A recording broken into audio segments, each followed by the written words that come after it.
अध्याय में कर्म संन्यास योग का वर्णन है। सकनो की यह सोढ़ुम प्राग शरीर विमोक्षणा काम क्रोधोद्भवम वेगम सयुक्ता सा सुखी नरा।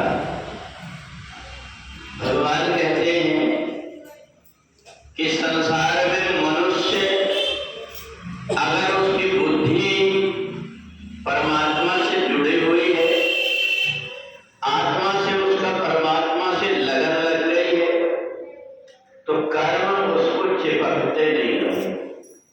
वो जो कुछ भी कर्म करता है, चाहे वो जहां भी रहे, उसके हृदय के अंदर पवित्र और उत्तम भाव उत्पन्न होते।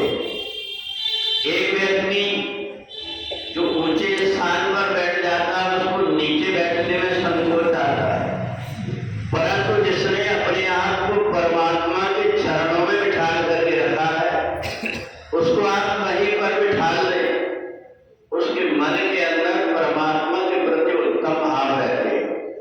और इसलिए केवल मनुष्य शरीर एक ऐसा है जहां हम जाकर के अपने कर्म के बंधन से अलग हो सकते हैं। उसको कर्म संन्यास कहते हैं। हम जो कुछ भी कर्म करते हैं, अगर वो हमारे से चिपके हुए हैं, तो हमें छोटी छोटी बात का अभिमान होता है।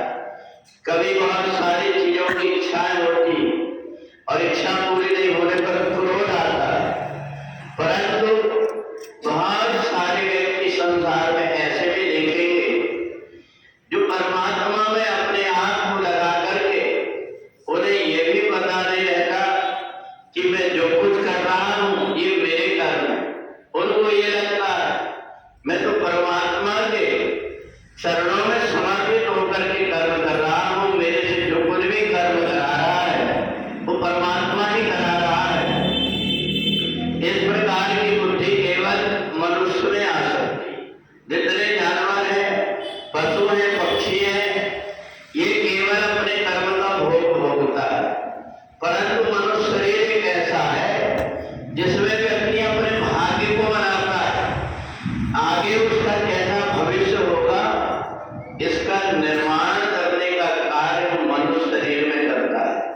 और यहाँ उसके व्यवहार को, आचरण को देख करके पता लग जाता है जिसने अपने जीवन को सार्थक बना लिया, जिसने मनुष्य शरीर प्राप्त करके अपने आप को इन विषयों से अलग कर लिया।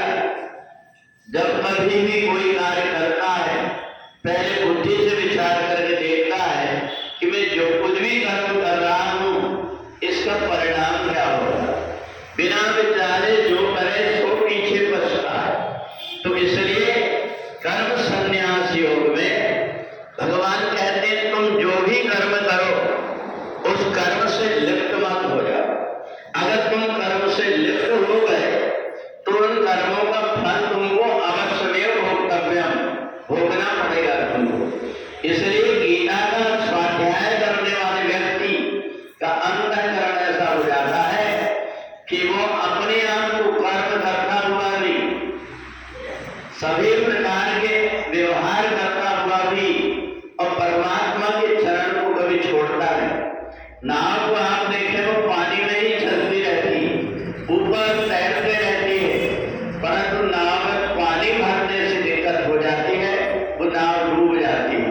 ऐसे मनुष्य जन्म भी है, संसार